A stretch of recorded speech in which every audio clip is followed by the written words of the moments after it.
All right, this is NCCER Instrumentation 3, Module 2, chapter on detectors, secondary elements, transducers, and transmitters. I'm going to go straight through the chapter for this lecture, not stopping in section reviews or anything like that. So, section 1. Instrument channel review. So this is something that you've gone through. Before I go through that, like trade terms, calibrate, calibration, both of those are going to be very important in instrumentation. Calibrating and calibrate and calibration are very important. Drift can cause the need for calibration. You're going to need to know what precision means. I think we talk about the difference between precision and accuracy. You need to know what the primary element is. Responsiveness is important. Transducer and transmitter, both of those you should have heard of before, but should be we're going to get reviewed this time, as well as if you take Instrumentation 4, they talk about them even more. So those are the key trade terms that I would want you to key in on. My first highlight in 110 is in the basic instrument and control channel components. I've got the heading of the first bullet point highlighted. So this is the functions of the first 4 blocks in the instrumentation process control channel are as follows. So this would be the blue blocks that are on the board. So you have the detector or sensor. So this is going to be the first thing that the process comes into contact with. So I have just the heading of detector or sensor highlighted along with the last sentence before that caution. This type of device is often referred to as the primary element, the measuring element, primary element, or the measuring element of the instrument channel. You also have the transducer, converts one form of energy into another. Amplifier is next, and then the transmitter. I would read through those if I was y'all to know what each block does, and then where it goes on from there. I'm on page 2 and 3. Nothing highlighted on page 2. Page 3, the detector or sensor section. You can see that figure 2 shows a temperature sensor. My highlights on page 3, I have 3 highlights. Every one of them is an online test question. So on the right hand side, all the way in the top right of the page, I've got the first 2 sentences of that top right paragraph highlighted. It is important to realize that the sensing element always extracts some energy from the process, so that the process is disturbed to some extent by the act of the measurement. This effect is referred to as loading. You need to know what loading means. So if I was to put this temperature sensor in the process, this sensor, or this thermal well for this temperature sensor has to heat up. So it actually takes in some heat from the system, or coldness, or whatever you're trying to measure. It takes temperature away from the system while being very minimal. It still is considered to be loaded. If I had an orifice plate that I put inside of a pipe, orifice plate has a smaller hole than the nominal size of the pipe.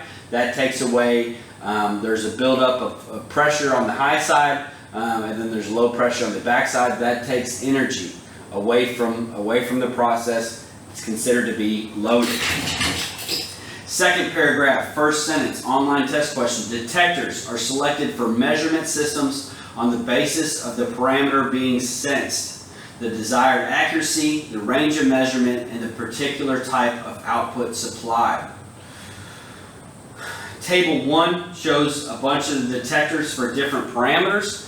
So for temperature, you got probably the 2 most common. You got your RTD and your thermocouple. Those are 2 ways of measuring temperature. Pressure, those would be like the differential pressure cell can be used for pressure, or a board-on tube, like your regular pressure gauge for like your tires and stuff like that. Has a circle with the glass on the front with the gauge. That would be a board-on tube.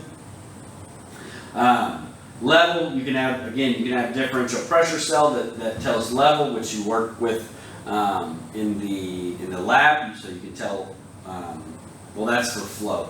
You can have differential pressure and flow, but you can also have differential pressure on a tank, where you're taking in the head pressure and then you're comparing that to atmosphere or to your wet leg for your differential pressure. Flow restrictor combined with a differential pressure cell. So a flow restrictor would be like an orifice plate or a venturi tube or a pitot tube, something along those lines, some type of restrictor that's going to cause a disturbance in the process, which again is referred to as loading.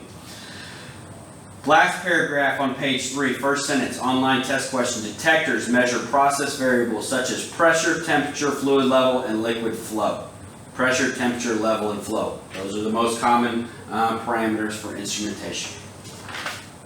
Moving on to page 4, transducer or a converter, 112. This might look familiar to some people.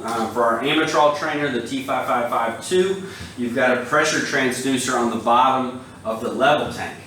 My highlight for 112 is the first sentence of 112. The function of the transducer is to convert whatever input signal it receives into another type of output signal that is more suitable for use by the next component or portion of the instrument or control channel.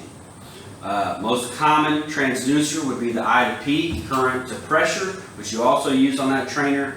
This would be like a P to I transducer. So you have pressure coming in, and then you output a 4 to 20 milliamp signal. Skip a sentence, and I've got the third sentence in that paragraph highlighted. In either case, the output signal from the detector serves as the input signal to the transducer. So whatever the sensor is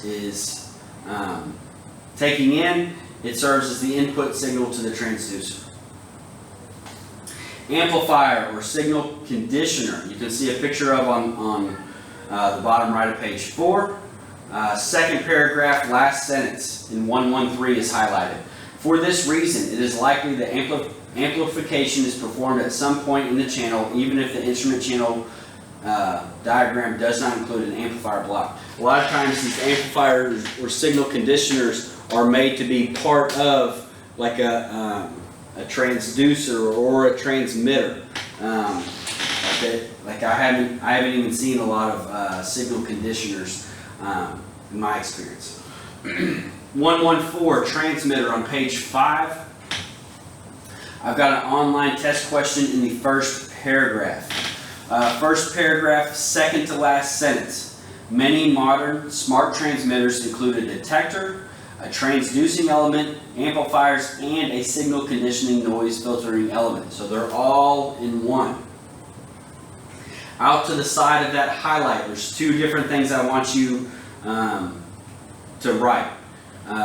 There is no calibration with a transmitter, so you do no form of calibration within a transmitter.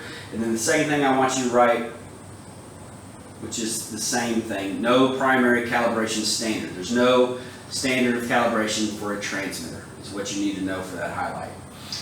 Review of measurement terminology. So accuracy 121. Very short.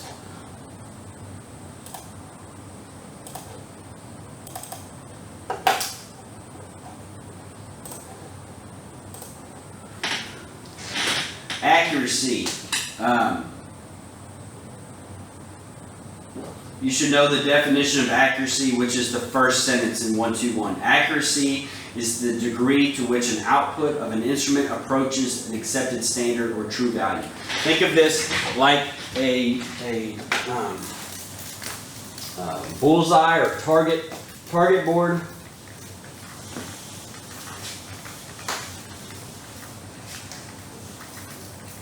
So accuracy, if I had a target, something like this with a bullseye in the middle, accuracy is how close we can get to the bullseye if that's what we're aiming for. In instrumentation, we are looking for accuracy if I have 50 inches of head pressure, 50 inches of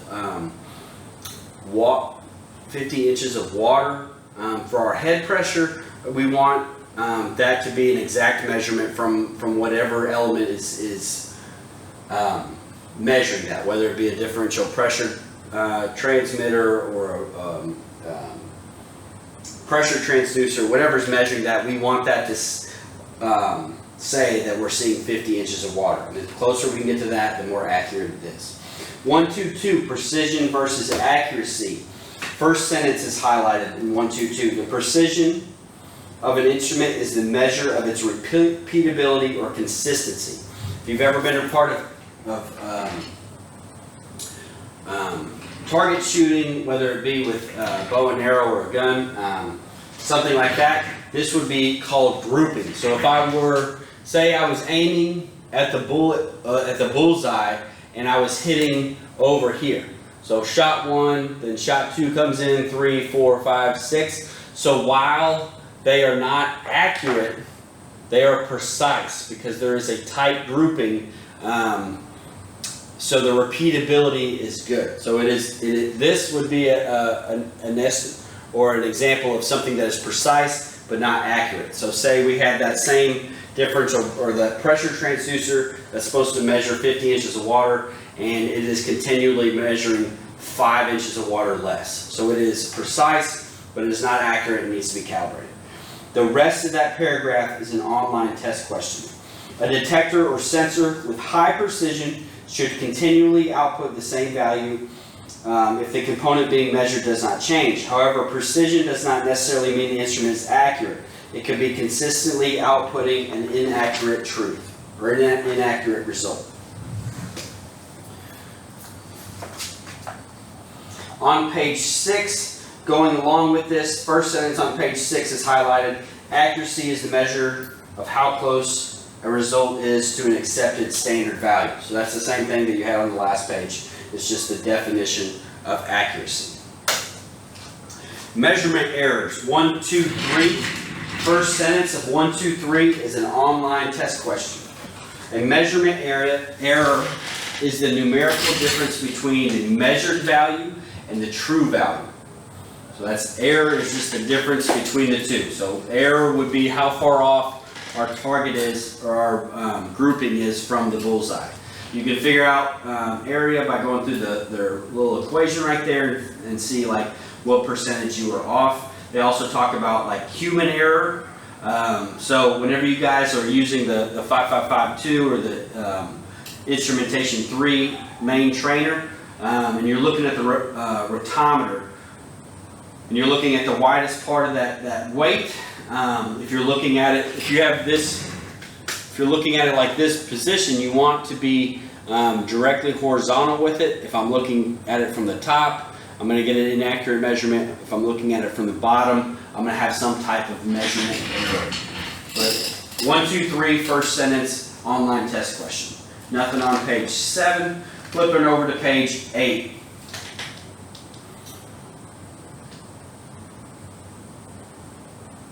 One, 2, 4, reproducibility and drift. First sentence is highlighted in 1, 2, 4. Reproducibility is the degree of closeness with which the same value can be measured at different times. Not a bad thing to read through the second sentence. It's usually expressed as a percentage, but reproducibility is the degree of closeness with which the same value can be measured at different times. Next paragraph, first sentence is an online test question. Drift is a gradual separation of the measured value from the calibrated value.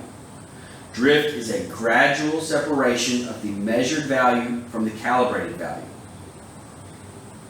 Next paragraph on the right-hand side of page 8, last paragraph before 1, 2, 5, first sentence is an online test question. Drift is a primary cause for the need to recalibrate instruments. The more you use, say you have a scale at the end of an assembly line, and that scale measures every single component that comes off the assembly line. The more you measure stuff, the more drift that's going to happen because parts wear out, calibration gets off, human error, stuff like that is going to have to be recalibrated because of drift off of its calibration. Sensitivity and responsiveness, 1, 2, 5. Moving on to page 9, the first sentence on page 9 is highlighted. The engineer selects the sensitivity based on the smallest change needed to be measured in the given process variable. A lot of people think that you need to set the responsiveness or sensitivity to the highest possible. This is not true, because this would cause stuff to turn on and off super fast. You want stuff to be only as responsive as you need it to be. Like the best way to make a process control system work well and smoothly is to do things kind of as slow as possible. So if you need to make a change in the level of a tank, like, you need to do that slowly. It doesn't have to be super quick. If you do need something super quick, obviously you're gonna have to turn the sensitivity up. But you want the sensitivity set to the smallest change needed, not the fastest that you would want.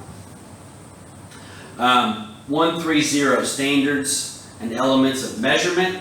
131, direct versus inferred measurements. I'm going to give you the highlights and talk about them for a little bit. Third paragraph, last two sentences are a highlight. Human senses are not sensitive enough to detect measurements such as pressure, temperature, and flow in a quantitative way. To measure these variables, a more complex measurement system is necessary. Out to the side of that, write inferred measurement. So if you're trying to sense the pressure, temperature, and flow, it's going to be inferred, because we can't go stick our hand in the Mississippi River and tell what the flow rate is, or I can't stick my hand in front of a garden hose and see what the flow rate is. I can't temperature, same thing. I can't feel the temperature of water from a garden hose and say, oh, that's 45 degrees or something like that, or pressure. I can't feel a bike tire and tell exactly what pressure it is. These are inferred measurements that we get from different pieces of instrumentation. The next paragraph, everything on page 9 going into the next page is highlighted. Inferred measurement occurs when there is an indirect comparison. That is, the change in the process variable affects a characteristic or property of the material of the measuring system or detector. It is the change in the detector that is actually being measured. For example, when a certain temperature exists at the junction of a thermocouple, a voltage is produced.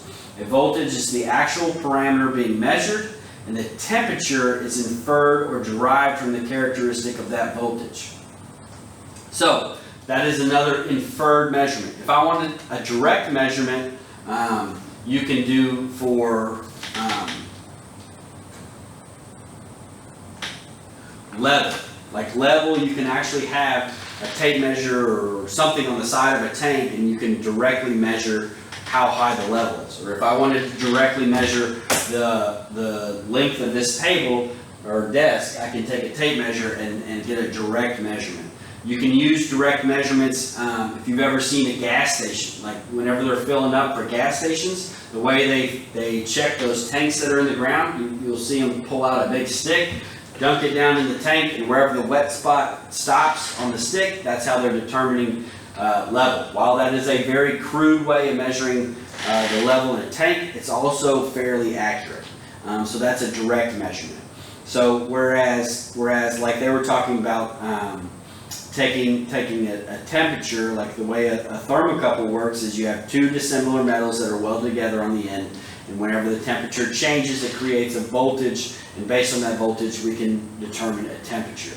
So our initial reading is in voltage, and an inferred measurement can be read from the voltage and turned into a temperature. So that is an inferred measurement. For measuring flow with a differential pressure sensor, pressure would be what we're initially measuring, and then flow we are determining based on the math between a high side pressure and a low side. Measurement standards 132.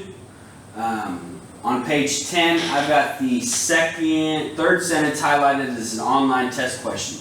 In the United States, the ultimate set of standards is maintained by the National Institute of Standards and Technology. So everything that's being calibrated and standardized and stuff like that has to go back to a documentation or a standardized body, and that is NIST for a lot of stuff in the United States. So like if I had my meter or something like that, like usually your meters have to be calibrated once a year to make sure that they are accurate, taking accurate measurements.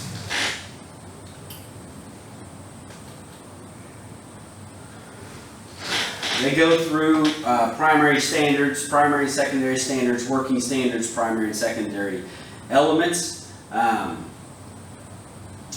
I would read through section 136 if I was you guys. I do not have anything else highlighted on pages 10 and 11, but 136 is going to be a pretty good section to read through. Calibration on page 12, 137. The third sentence for 137 is highlighted. The procedure for establishing and adjusting an instrument's accuracy is called calibration. The procedure for establishing and adjusting an instrument's accuracy is called calibration. Second paragraph, first sentence is also highlighted. Calibration tests the validity of an instrument's measurements in normal operation. So calibration is just saying that you are comparing what you're reading to what you should be reading, essentially. Out to the side of that, I wrote compare to known values. So in the steel mill where I worked, we had to calibrate we sold coils of steel based on weight.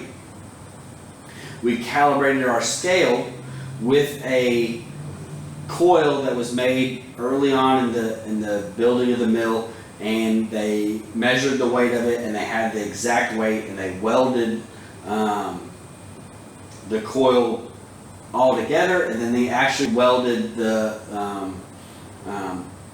weight of that coil on the side of the coil. So I would do a zero and span calibration on the scale, pull all the weight off the scale, zero it out, put this coil on the scale, and then type in what my span number was, and then do a calibration, and they would recalibrate it based on that. And it was it was a heavier coil than anything else that was going through that, so that range would encompass all the other coils that were going to be measured on that scale.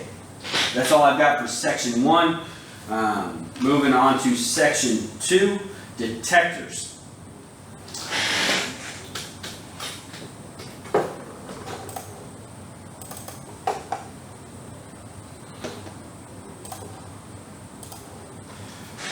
So, trade terms for detectors.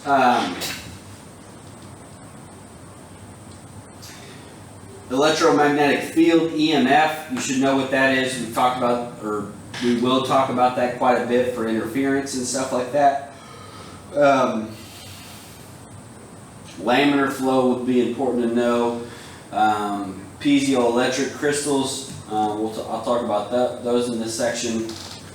And then if a fluid's viscous, just means that it is thick or resistant to flow. First paragraph, third sentence is highlighted. A detector is the first system element that responds quantitatively to the measured variable and performs the initial measurement operation.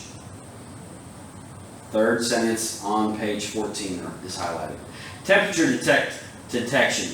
211 bimetallic strip thermometers. So you can have, up on the board we have bimetallic strip. In section 211, the first 3 sentences are an online test question.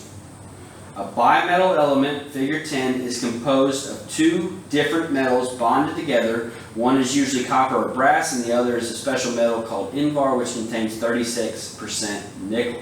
So, how those work, if you're looking up here on the board, if you have 2 different metals, like the outside one is copper, and the inside one is that 36% nickel, 2 different metals will expand and contract at different rates, and whenever you heat them up, the nickel will expand faster than the copper, which causes that bimetallic strip to bend in a very specific way that is a known and as you heat this up, it is a known movement that this will move to open and close contacts.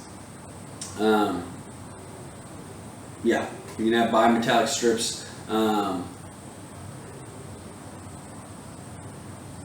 Bimetallic strips are still used in a bunch of different places. Page 15, second sentence highlighted. The spiral wound element is the most compact in construction, is widely used in thermostatic switches. So, it says widely used, but these are, it doesn't have the picture there, but if you look in figure 11, your old school thermostats would use this. So it's spiral wound and then it has mercury. They stopped using this because of mercury. But you can see as that spiral moves, the mercury will either be connecting the two wires, or with the circuit off, the mercury is at the bottom of the bulb and not connecting. That would be an open circuit for that. So that's how thermostats used to work. I'm sure there's still a few out there, but I haven't seen one in probably a decade. Next section, thermocouples. 212. First sentence is an online test question. A thermocouple is a detector that can directly convert a difference in temperature into electrical energy.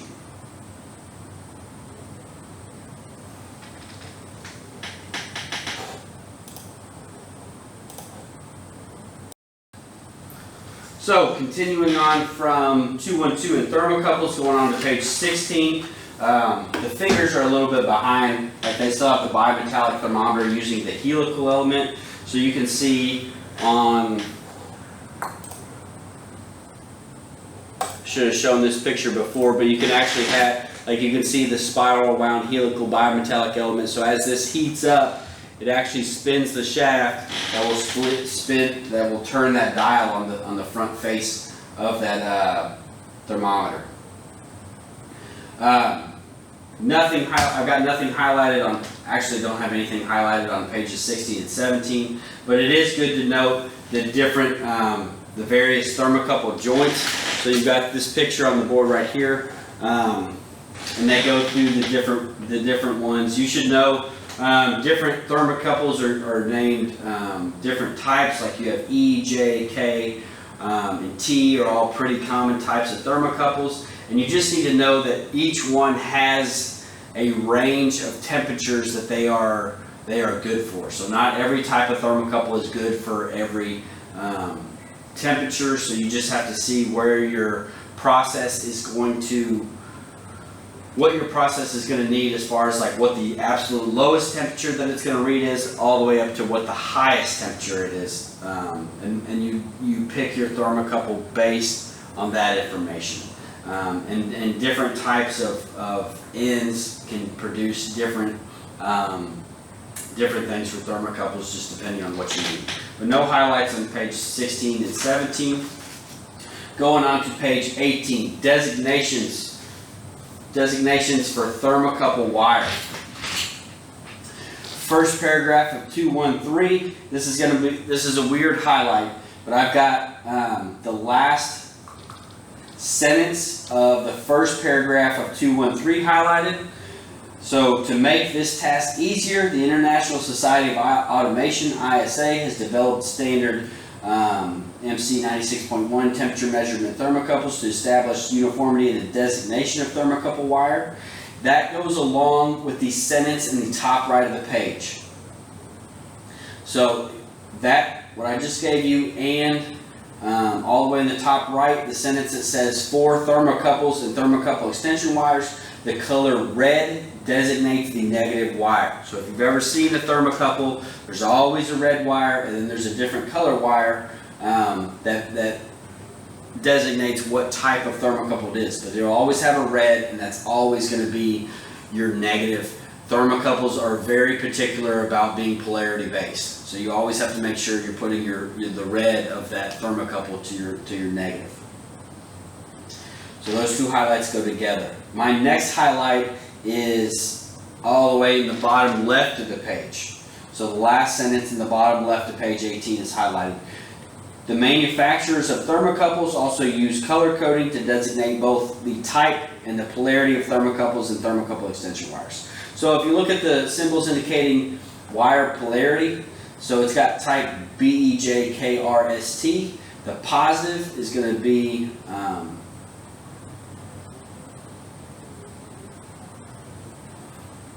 no, I want the table 4, ISA color coding. Sorry, I was looking at the wrong table.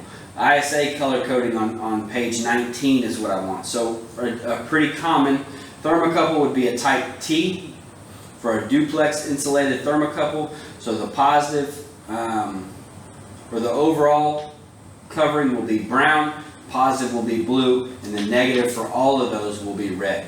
So blue would indicate a type T, yellow K, white J, purple would be a type E. Good to know for different thermocouples. You also have that graph that's up here on the board. So you have different thermocouples that are good for different temperature ranges. Like type R, S, and B are all good for somewhere between 1500 and 2000 degrees, but they're going to have very little millivolt change along that run, so it's harder to use those for a lower temperature because there's very little change in between temperatures. Whereas I consider your two most common, J and K, are good from 0 all the way up to probably 1250 or 1400 degrees Celsius. So this is degrees Celsius, so it's not Fahrenheit. So these are a lot higher temperatures than Fahrenheit. But just know J and K are usually your more common types of thermocouples. Moving on to page 20, pressure detection 220. You've got board-on tubes, so you should have seen this before, but this would be like your normal tire pressure gauge that has a board-on tube inside of it. So if you're looking up here on the board, you have the sealed end and then the pressure input. So this would be like the pressure from your tire coming in here, and then this curve will displace based on how much pressure is put inside the tube. So if you put like almost an infinite amount of pressure and this weren't to break, this would straighten all the way out. It doesn't do that. It's a lot smaller movement, but if you put a ton of pressure in this would just go exactly straight. So I put whatever it's rated for in here. Say I put 50 psi in here, and this end will spin a little bit upwards, and that's where you have this picture, which is a better picture. So you have your scale on the outside, you have your pressure coming in here. This deflects a little bit, which moves this gear system with the pinion, which is attached to your arrow. So as this moves, this gear changes the direction of the pinion, which changes whatever the pressure is going to be. In 221 board-on tubes, the first two sentences are highlighted. One device that uses displacement distance to measure pressure is the board-on tube. In this case, however, it is the device itself that displaces. This is usually the higher miss question on this practice test or test online. It's the device itself that displaces. Next paragraph, last two sentences are highlighted. The material of the tube is selected for its elastic properties. It deforms under pressure, then returns to its original shape when the pressure is removed. So this returns to its normal shape when pressure is removed. If you put too much pressure in a board-on tube or pressure gauge, this will deform and straighten out, and it won't return all the way to its original shape, which usually causes the arrow to point at maybe like 5 psi whenever there's nothing attached to it. Or if you slam pressure onto these board-on tubes, it can also cause this material to stretch out to the point where it changes the elastic properties of this board-on tube. So you never want to slam pressure onto something if you don't have to, and you also never ever want to over-pressurize a board-on tube. So you can see different types of board-on tubes on pages 20 and 21. You can have the spiral type, the helical type board-on tube. So just different ways of measuring stuff with the same. These are both still board-on tubes, just not just the straight C. 222 diaphragm pressure devices. So, just a different type of pressure device. Second paragraph of 222, first sentence is highlighted. The distortion of the diaphragm under pressure is transmitted to the gauge dial by a linkage connected to the center of the diaphragm.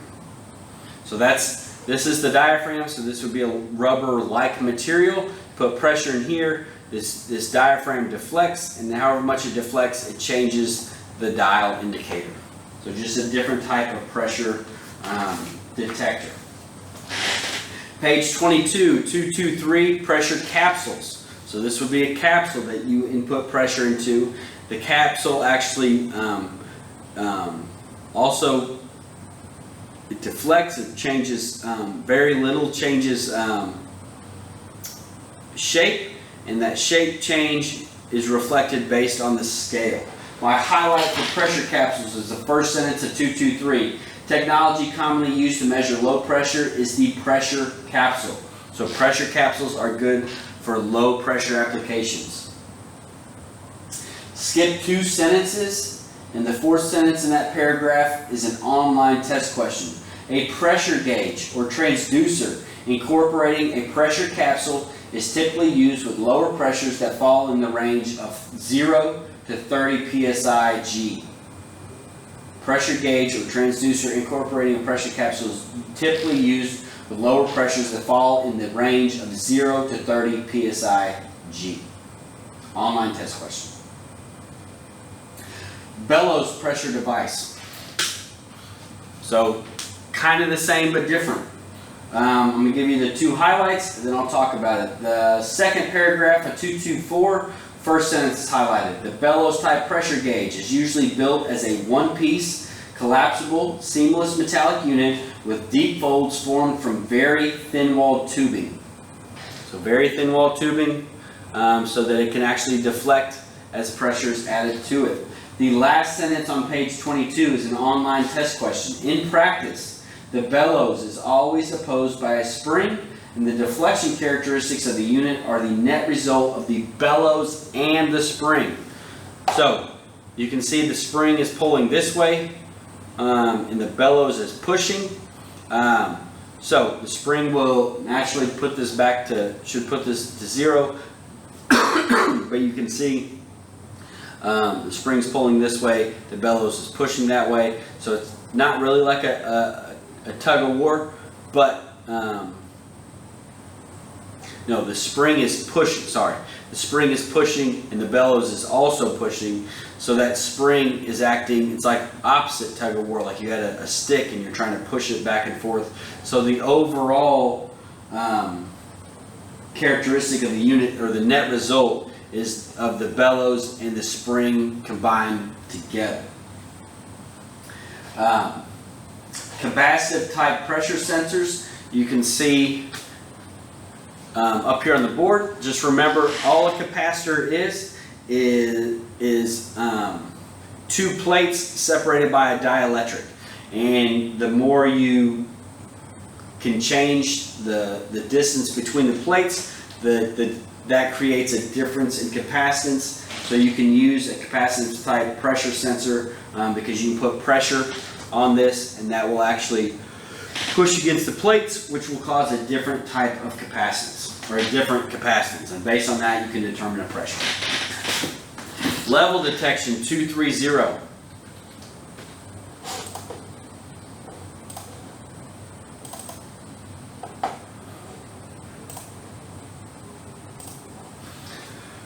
(231) capacitive type level detectors. First sentence of 231 is highlighted. A capacitor consists of 2 conductors separated by an insulator. Exactly what I just said.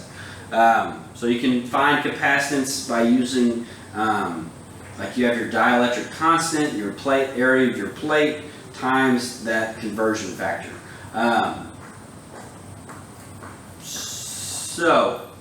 For level detection, moving on to page 24, this will work a little bit differently. So I'm going to give you the two highlights on pages 24 and 25, and then I will talk about them. So page 24, the first full paragraph on the left-hand side of page 24, I've got the first two sentences highlighted. A bare metal probe is used to measure the level of non-conductive liquids. The probe serves as one plate of the capacitor while the tank walls serve as the other. One highlight. Going on to page 25, the third full paragraph on page 25, third paragraph, second sentence is an online test question. The most commonly chosen insulating material is PTFE or Teflon, which has a dielectric constant of 2. So we can use capacitors, or we can turn a tank into a capacitor and create two different conductors separated by a dielectric. The dielectric, so if you're looking up on the board, one wall of the capacitor, or one side of the capacitor is the wall of the tank. The other side is the probe that's going on the inside. So the capacitance changes based on the liquid level in the tank. Your liquid is your dielectric constant, which is not constant if it's moving.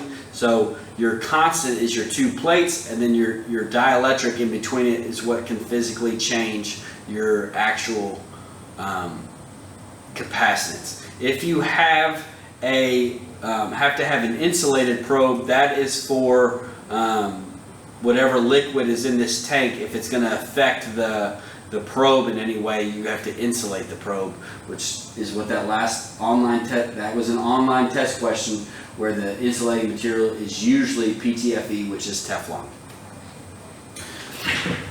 Moving on to page 26 and 27, still talking about level. The second full paragraph on page 26, I've got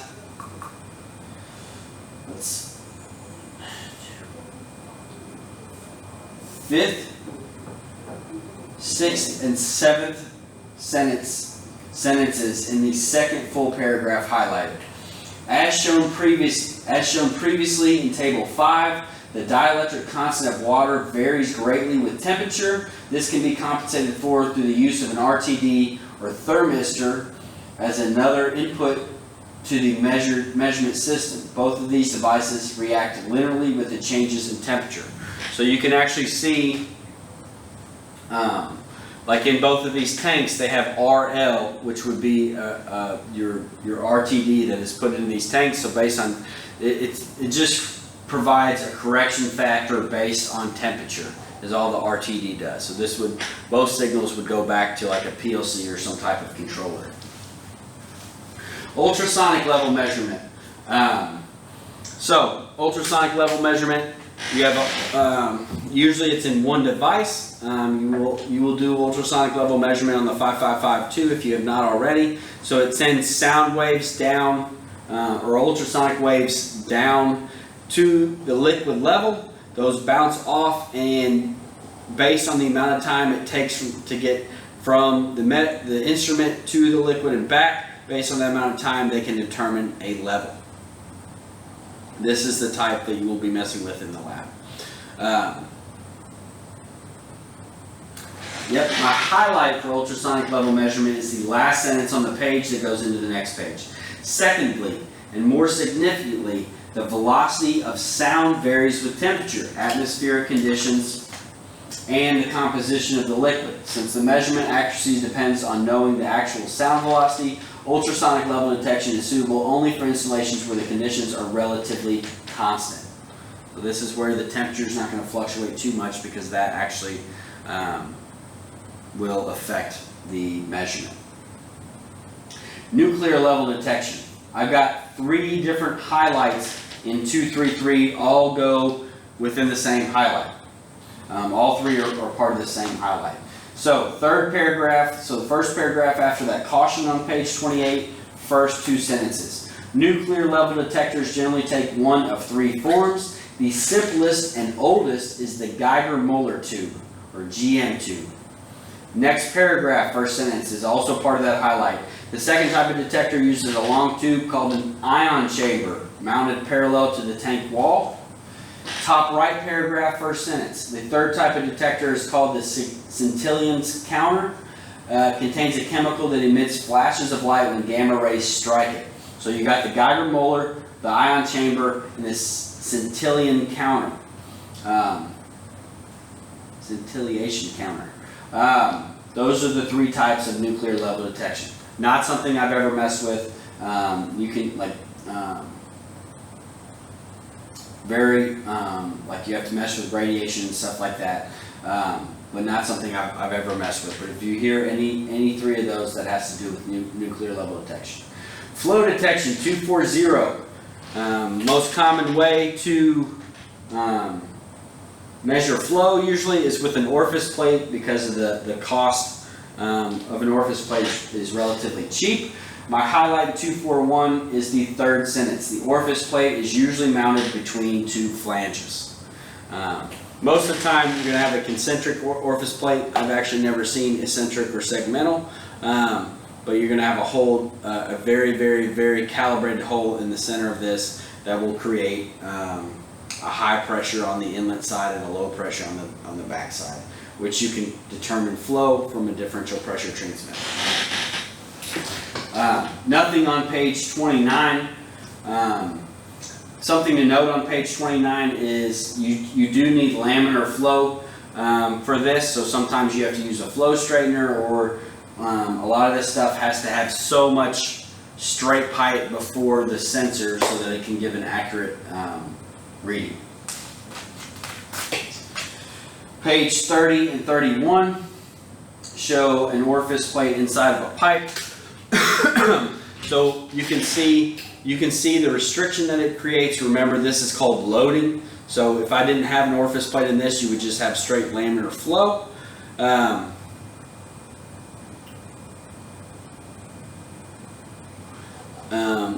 More often than not, the two taps for differential pressure are located right on either side of the orifice plate. So you have the high pressure side on the inlet side and then low pressure on the other side. Nothing highlighted on page 30. Page 31, second paragraph, first sentence is highlighted. Orifice plates are the most widely used of the primary flow elements because they are inexpensive and easy to install. They're also easy to change out, easy to have backups. Venturi tubes, 242, first sentence is highlighted of 242. When properly calibrated, the Venturi tube is the most accurate of all primary elements. This would be a Venturi tube, so you can see it's going to have less restriction than an orifice plate, and you're not going to mess up the flow too much going through a Venturi tube. But just know your low pressure tap is in the center of the throat, and then your high pressure tap is at the wide opening of the inlet of the Venturi tube, which is my next highlight. Second paragraph, 1, 2, 3, fourth sentence is highlighted. The low pressure is measured in the center of the cylindrical throat. So right there in the center of the throat is where your low pressure tap for a Venturi tube is. Moving on to page 32 and 33, you're going to have more and more types, and these different types are just going to have different advantages and disadvantages. You have a pit-out tube, which you also have in the lab that you're going to use. You have it already, so your pit-out tube flow sensor. So you have your high and low pressure taps both inside the same tube, kind of. And then you can determine a flow rate based on those two different pressures. Nothing highlighted in pit-out tube. Annubar tubes, kind of the same, but a little bit different. High pressure tap, low pressure tap would be facing the other direction. Uses two probes rather than just one that the pit-out tube uses. Magnetic flow meters, 245. So this goes all the way on the outside of the pipe. Nothing highlighted on page, no highlights on 32 or 33.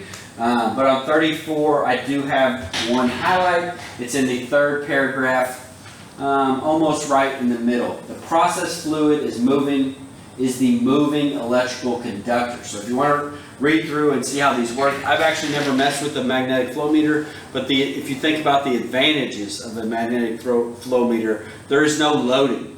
There's no loading, there's no restriction inside of this pipe. So your magnet's on the outside. The other advantage is you might not have to, if you had to change out your flow meter, you might not have to shut down whatever the process is in order to change it out because it's on the outside of the pipe. Disadvantage is that you have to have a conductive liquid that's flowing through the pipe. Can't use gases. And these are relatively expensive. Ultrasonic flow meters. So you can actually send sound waves through liquids and determine a flow based on that. This is again something that I have not ever used or seen, but you can read through and see how those work. Nothing else highlighted on 34 and 35. Going on to 36 and 37. I don't have any highlights for the ultrasonic flow meters on 36 and 37. But you can read through and see how those work. I don't have a lot to talk about just because I've never used them, but feel free to read through 36 and 37, and then you've got your section number 2 section review on page 38.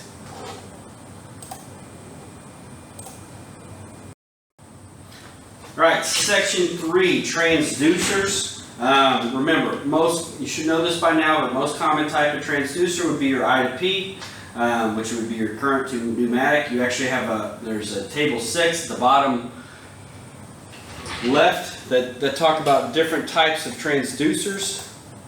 So I to P is the first one, so current to pneumatic, P to I to R, R to I, millivolt to current.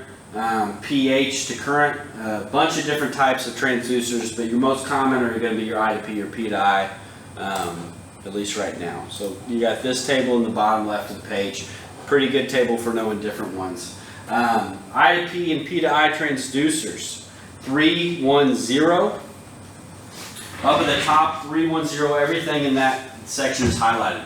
2 of the most common applications for transducers involve converting electrical signals to pneumatic signals or vice versa. These types of transducers are called current to pneumatic or I to P transducers and pneumatic to current P to I transducers. 311, I to P transducers, second paragraph, first 2 sentences are highlighted.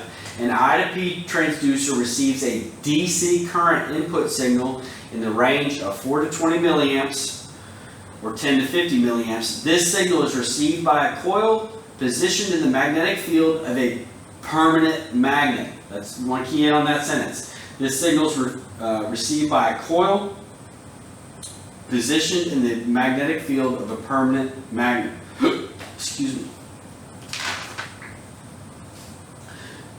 So you can see on page 40, you've got this picture right here. So you have permanent magnet right here, a coil placed in the middle, and then you have 4 to 20 milliamps put on the coil, and this deflects based on how, like the 4 to 20 milliamps, which changes the gap, which your air pressure comes in here, and then outputs air pressure based on the how much the flapper nozzle opens or closes.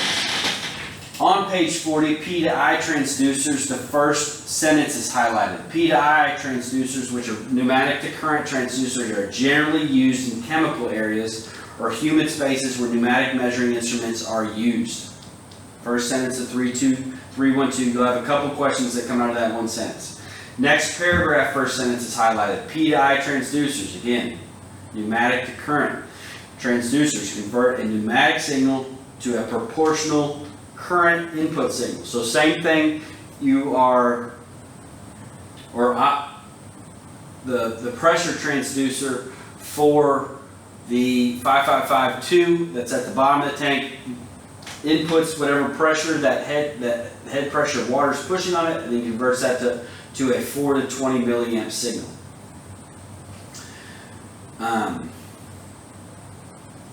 So it goes through the solid state circuitry. Not a bad thing to read through the different bullet points of that. Right after that, the 2 sentences after that are an online test question. So when a P to I transducer receives an input signal, the signal is applied to a bellows. As a bellows expands and contracts, a connecting linkage changes the impedance or inductance, of the coils. So that would be the inner working of a. This would be your I to P, P to I transducer. Inner working of a P to I transducers. So this is taking in a pressure. So pressure is right here in the bellows. The bellows move up and down, and this coil moves, or the connection to this bellow moves between 2 coils, and those 2 coils output a 4 to 20 milliamp signal.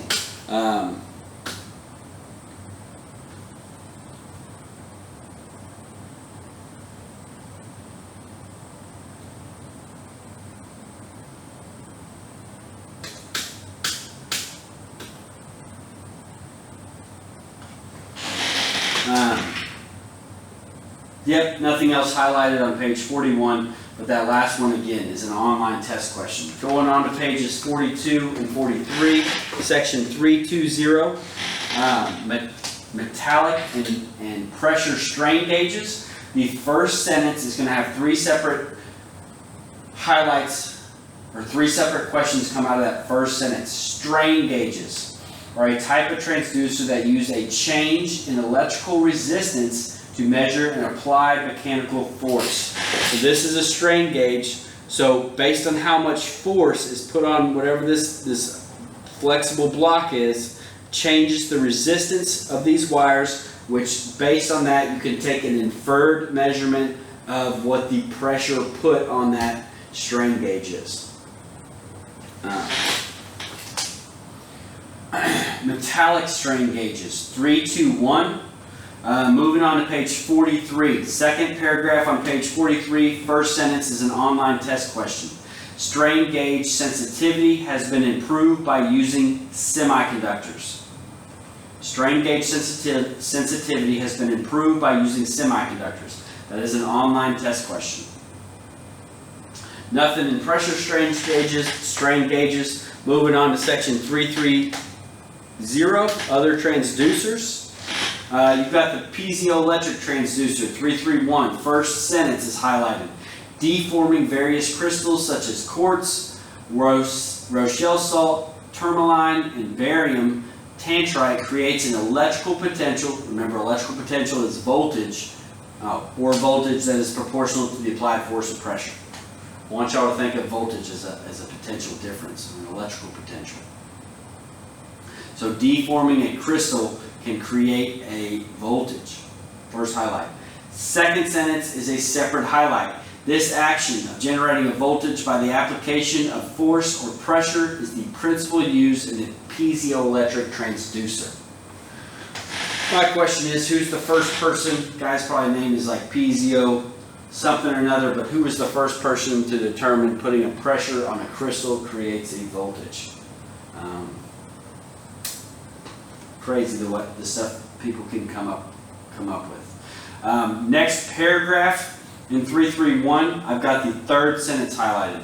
This type of transducer is used with an AC amplifier to increase the crystal output signal for readout purposes. So the crystal with pressure applied does not output a large amount of voltage, so you have to use an amplifier, and that way you can read what that voltage is and determine a pressure based on that.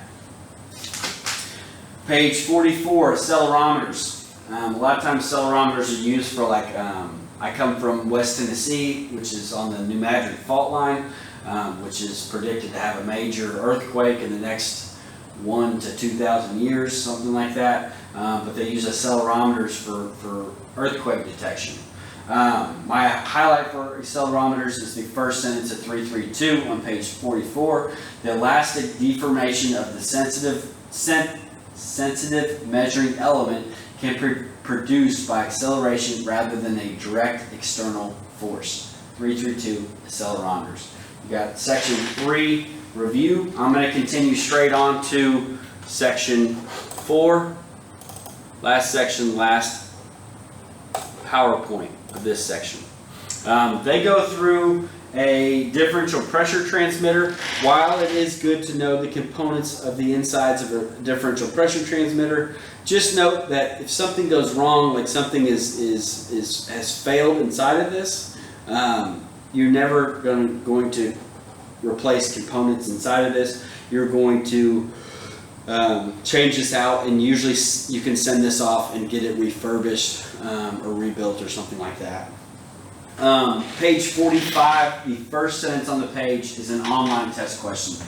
A transmitter usually consists of a sensor and an output device. Online test question. A transmitter usually consists of a sensor and an output device. Second paragraph, second sentence is highlighted.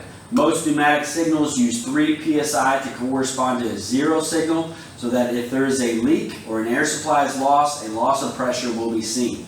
So you use your, like the T5552 trainer uses a range of 3 to 15 psi. That way if the pressure is 0, we know that our air supply is not hooked up or something's wrong with the air. Like if the air is correct, we'll have a minimum of 3 psi on that system. Force balanced differential pressure pneumatic transmitters, DP transmitters. First sentence of 410 is highlighted. The most common type of pneumatic transmitter is the force balanced differential pressure transmitter, also called a DP cell. 411 process measuring section. So this is, you can see up on the board, that's the bottom part is the process measuring section. The highlight I have for that is the first sentence. The process measuring section of a DP cell consists of a transmitter body and the diaphragm capsule. That's the bottom part. 412 force bar section. This is the force bar section. My highlight in 412 is in the first paragraph, last sentence.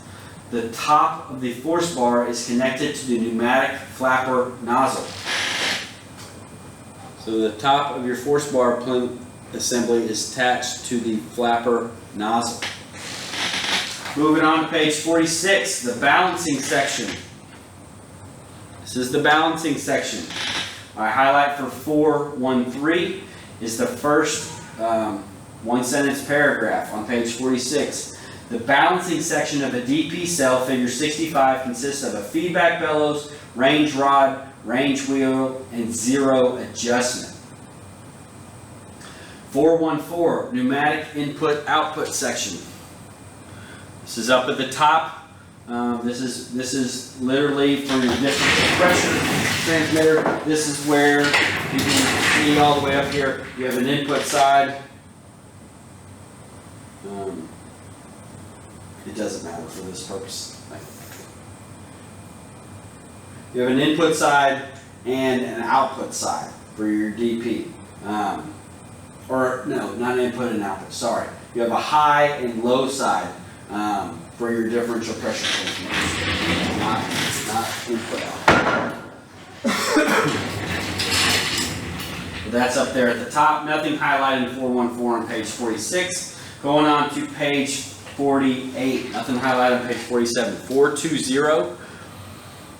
They go through all the different sections in more depth. You can read through those couple pages if you want to. 420, pneumatic force balance transmitter applications. 421, pneumatic force balance temperature measurement.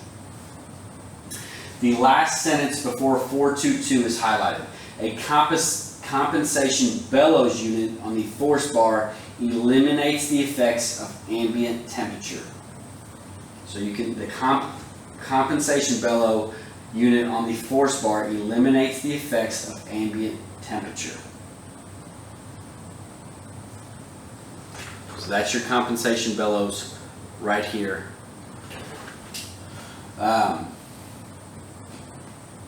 Page 49 in section 423, differential pressure cell liquid level measurement.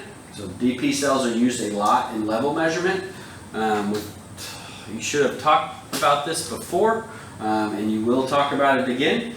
The fourth paragraph on page 49, second sentence is highlighted.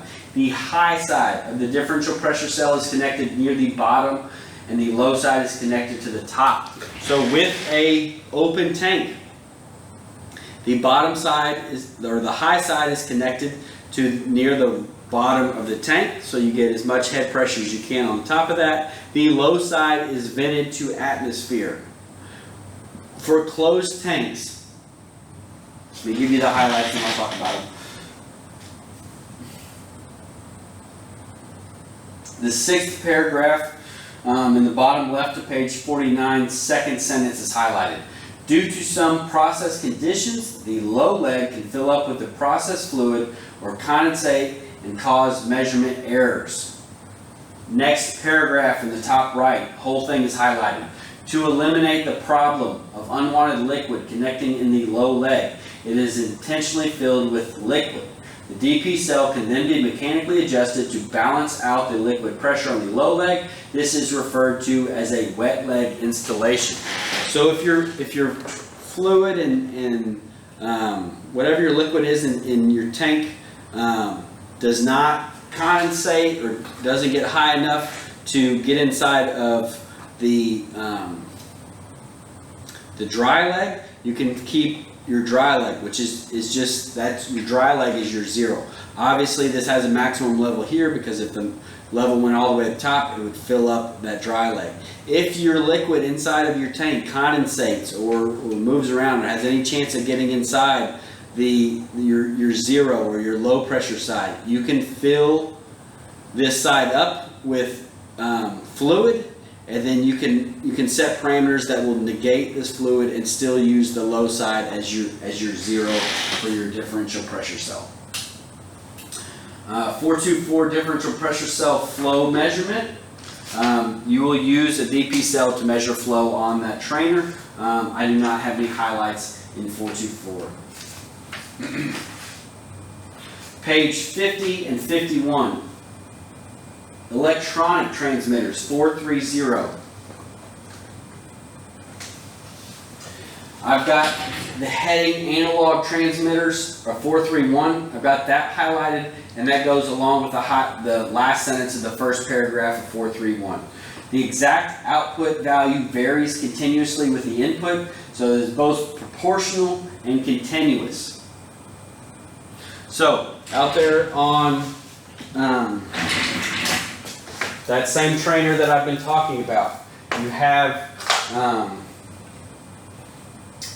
your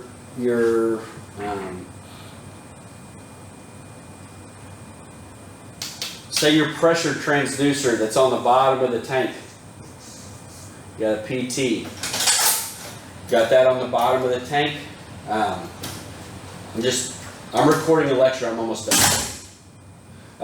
Pressure transducer on the bottom of the tank, and your value is going to be dependent on how much pressure this is putting on that pressure transducer, and the more pressure that's put out on this is converted to a 4 to 20 milliamp signal. So pressure in should equal the pressure out. Same thing for your I. That would be a P to I transducer. For your I to P transducer, you have the same thing that works for your control valve. So you have your control valve, and you have air pressure that's put into the top of this. So PSI that's put in the top that comes from your I to P. So you have current going in here at a 4 to 20 milliamp range, and then outputting pressure on that trainer is 3 to 15 psi. And whenever it says it has to be proportional and continuous, that means that you have 3 to 15 psi is corresponding to 4 to 20 milliamps. So your 3 psi is corresponding to 4 milliamps, and your 15 psi is corresponding to 20 milliamps. And then everything in between has to be proportional and continuous as you're going through this, or as it changes. So it can constantly change throughout the whole thing. 432, smart transmitters. First sentence is an online test question. Smart transmitters are microprocessor-based devices. Smart transmitters are microprocessor-based devices. Online test question. 433, communications protocol. Going on to page 51, the first full paragraph on page 51. First full paragraph, last two sentences. You're going to have a couple questions come out of these two sentences. The main reason for the popularity of the HART protocol is its ability to send and receive digital signals over 4 to 20 milliamp analog wiring. This is critical attribute since there are many 4 to 20 milliamp systems still in use today. HART protocol is very, very, very popular.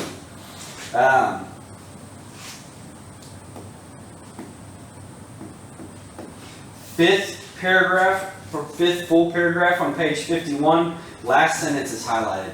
Rather than running cables to each device in the network, Profibus uses a single cable with multiple drops. Profibus is just another hardware that you can use, or another type of protocol that you can use to make communications with.